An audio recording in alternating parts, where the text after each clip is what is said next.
ನಮಸ್ಕಾರ ಎಲ್ಲರಿಗೂ.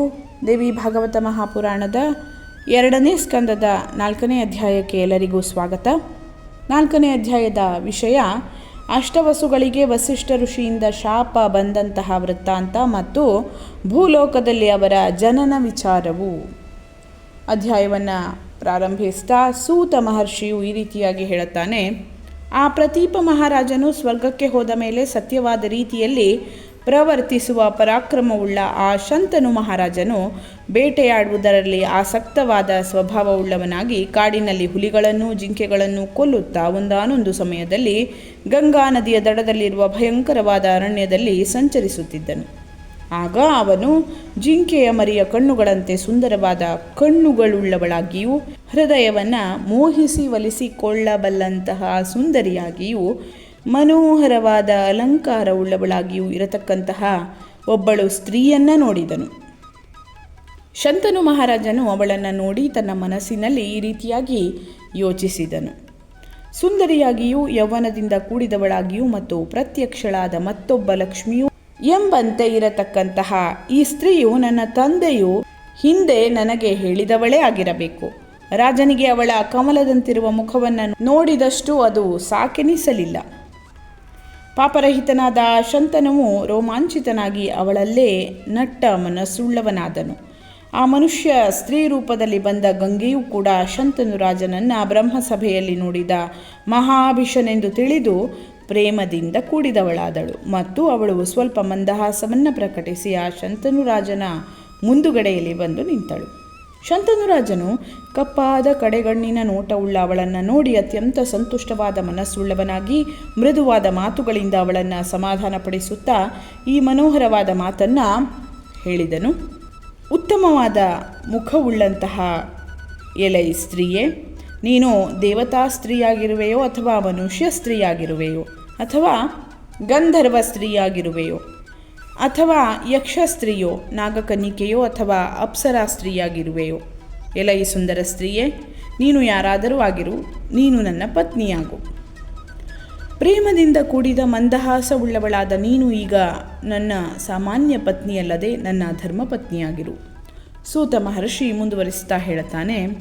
ಶಂತನು ರಾಜನಿಗೆ ಈ ಸ್ತ್ರೀಯು ಗಂಗಾದೇವಿಯು ಎಂಬ ವಿಷಯವು ತಿಳಿಯದು. ಆದರೆ ಜನ್ಹು ಮಹರ್ಷಿಯ ಕಿವಿಯಿಂದ ಹುಟ್ಟಿದವಳಾದ ಗಂಗೆಯು ಮಾತ್ರ ತನ್ನ ದಿವ್ಯ ಜ್ಞಾನದಿಂದ ಮಹಾಭಿಷರಾಜನೇ ಶಂತನು ರಾಜನಾಗಿ ಜನಿಸಿರುವನು ಎಂಬ ವಿಷಯವನ್ನು ತಿಳಿದಿರ್ತಾಳೆ. ರಾಜನ ಈ ಮಾತನ್ನು ಕೇಳಿ ಪೂರ್ವದಲ್ಲಿ ಬ್ರಹ್ಮನ ಸಭೆಯಲ್ಲಿ ಪರಸ್ಪರವಾಗಿ ಉಂಟಾದ ಪ್ರೀತಿಯ ಸಂಬಂಧದಿಂದ ಆ ಸ್ತ್ರೀ ರೂಪದಲ್ಲಿದ್ದ ಗಂಗಾದೇವಿಯು ಮಂದಹಾಸದಿಂದ ಕೂಡಿದವಳಾಗಿ ಶಂತನು ರಾಜನನ್ನು ಕುರಿತು ಈ ರೀತಿಯಲ್ಲಿ ಹೇಳಿದ್ಲು. ಆ ಸ್ತ್ರೀಯು ಈ ರೀತಿಯಾಗಿ ಹೇಳ್ತಾಳೆ.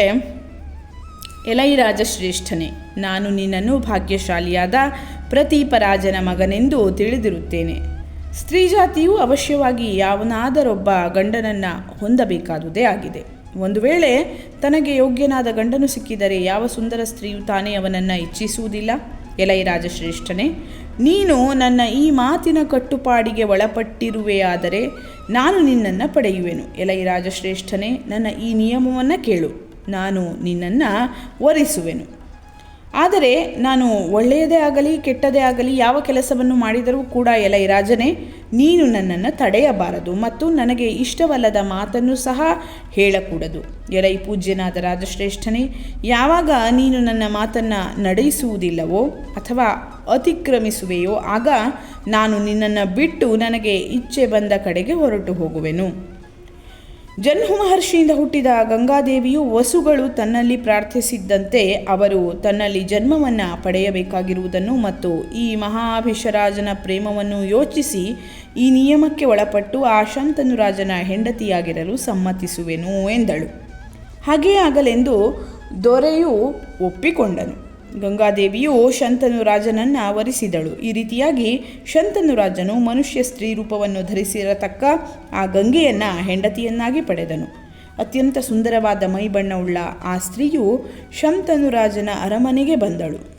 ರಾಜನು ಅವಳನ್ನು ಪಡೆದು ಅತ್ಯಂತ ಸುಖದಿಂದ ಜೀವನವನ್ನು ಮಾಡ್ತಾ ಇದ್ದನು. ಕೆಲವು ಕಾಲವು ಕಳೆದ ಮೇಲೆ ಆ ಸ್ತ್ರೀಯು ಶಂತನು ರಾಜನ ದಶೆಯಿಂದ ಗರ್ಭಧಾರಣೆಯನ್ನು ಮಾಡಿದಳು. ಸುಂದರವಾದ ಕಣ್ಣುಗಳುಳ್ಳ ಗಂಗೆಯು ವಸುಗಳಲ್ಲಿ ಒಬ್ಬನನ್ನು ತನ್ನ ಮಗನನ್ನಾಗಿ ಪ್ರಸವಿಸಿದಳು. ಹುಟ್ಟಿದ ಕೂಡಲೇ ಆ ಮಗುವನ್ನು ನೀರಿನಲ್ಲಿ ಎಸೆದು ಬಿಟ್ಟಳು. ಇದೇ ರೀತಿಯಲ್ಲಿ 2ನೇ ಪುತ್ರನನ್ನು ನೀರಿನಲ್ಲಿ ಬಿಟ್ಟಳು. ಇದೇ ರೀತಿಯಾಗಿ 3ನೇ ಪುತ್ರನು, 4ನೇಯವನು, 5ನೇಯವನು, 6ನೇಯವನು, 7ನೇಯವನು ಆದ ಮಕ್ಕಳನ್ನು ಅವಳು ಸಾಯಿಸುತ್ತಾ ಇರಲು ಶಂತನು ರಾಜನು ಅತ್ಯಂತ ವ್ಯಸನದಿಂದ ಕೂಡಿದವನಾದನು. ಈಗ ನಾನು ಏನನ್ನ ಮಾಡಲಿ? ನನ್ನ ಎಲ್ಲ ಮಕ್ಕಳು ಹೀಗೆ ಸಾಯುತ್ತಿದ್ದರೆ ನನ್ನ ವಂಶವು ಲೋಕದಲ್ಲಿ ಹೇಗೆ ಸ್ಥಿರವಾಗಿ ಉಳಿದೀತು? ನಿಜವಾಗಿಯೂ ಪಾಪಿಷ್ಠೆಯಾದ ಇವಳು ನನ್ನ 7 ಪುತ್ರರನ್ನೂ ಕೊಂದಳು. ಒಂದು ವೇಳೆ ನಾನು ಇವಳನ್ನು ತಡೆದರೆ ನಿಶ್ಚಯವಾಗಿಯೂ ಇವಳು ನನ್ನನ್ನು ಬಿಟ್ಟು ಹೋಗುವಳು. ಆದರೆ ನನ್ನ ಮನಸ್ಸಿಗೆ ಇಷ್ಟವಾದ ಈ 8ನೇ ಗರ್ಭವು ಈಗ ಪ್ರಾಪ್ತವಾಗಿದೆ. ಒಂದು ವೇಳೆ ನಾನು ಈಗಲೂ ಇವಳನ್ನು ತಡೆಯದಿದ್ದರೆ ಈ 8ನೇಯ ಮಗನನ್ನು ಇವಳು ನಿಶ್ಚಯವಾಗಿಯೂ ನೀರಿನಲ್ಲಿ ಬಿಸಾಡುತ್ತಾಳೆ. ಇನ್ನು ಮುಂದೆ ಪುತ್ರನು ಜನಿಸುವನೋ ಅಥವಾ ಇಲ್ಲವೋ ಎಂಬ ವಿಷಯದಲ್ಲಿ ನನಗೆ ಬಹಳ ಸಂದೇಹವು ಆಶ್ಚರ್ಯಕರವಾಗಿ ಉಂಟಾಗಿದೆ. ಒಂದು ಪಕ್ಷ ಪುತ್ರನು ಹುಟ್ಟುವುದಾದರೂ ಈ ಕೆಟ್ಟ ಹೆಂಗಸು ಆ ಮಗನನ್ನು ಉಳಿಸುವಳೋ ಇಲ್ಲವೋ? ಈ ರೀತಿಯಾಗಿ ನಾನು ಮಾಡಬೇಕಾದ ಕೆಲಸವು ಬಹಳ ಸಂದೇಹದಿಂದ ಕೂಡಿರುವುದರಿಂದ ಈಗ ನಾನು ಏನನ್ನು ಮಾಡಬೇಕು? ಹೇಗಾದರೂ ನನ್ನ ವಂಶವು ನಾಶವಾಗದಂತೆ ಕಾಪಾಡುವುದಕ್ಕೋಸ್ಕರ ನಾನು ಮೇಲಾದ ಪ್ರಯತ್ನವನ್ನು ಮಾಡಲೇಬೇಕು ಎಂದು ಈ ರೀತಿಯಲ್ಲಿ ಯೋಚಿಸಿದ ಮೇಲೆ ಕಾಲಕ್ರಮದಲ್ಲಿ ಆ ಸ್ತ್ರೀಯಲ್ಲಿ 8ನೇ ಪುತ್ರನು ಹುಟ್ಟಿದನು. ಮುಂದೆ ಏನಾಗ್ತದೆ ಅನ್ನುವಂಥದ್ದನ್ನು ಮುಂದಿನ ವಿಡಿಯೋದಲ್ಲಿ ನೋಡೋಣ. ಧನ್ಯವಾದಗಳು. ಲೋಕಾಹ ಸಮಸ್ತಾಹ ಸುಖಿನೋ ಭವಂತು.